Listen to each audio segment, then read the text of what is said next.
गावची आमच्या यात्रा होती, तर यात्रेत आम्ही काय काय केलं हे बघायचं असेल तर व्लॉग पूर्ण एंड पर्यंत बघा. घरातून बाहेर पडल्यावरती पहिला तर गोडाऊन जाऊन ओपन करतोय आणि तसंच स्कॉर्पिओ बाहेर काढतोय.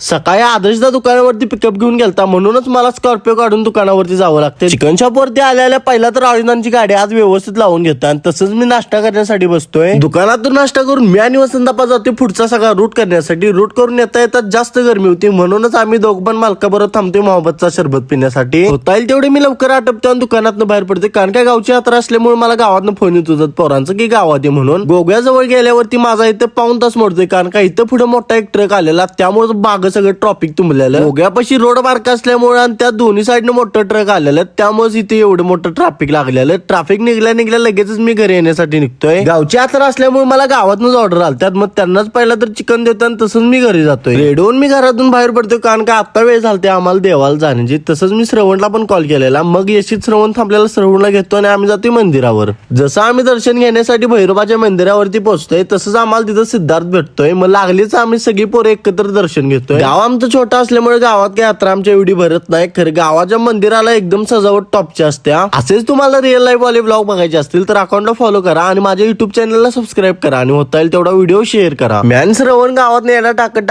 तसंच उमेशदा बांधा चपातीने बसलं, त्यांच्यापासून निवांत गप्पा मारत बसतोय. आजचा ब्लॉग मित्रांनो इथं एंड करूया. भेटूया एका न्यू ब्लॉग मध्ये. Thank you for watching. असेच रिअल लाईफ वाले जर ब्लॉग बघायचे असतील तर अकाउंटला फॉलो करा आणि माझ्या युट्यूब चॅनलला सबस्क्राईब करा.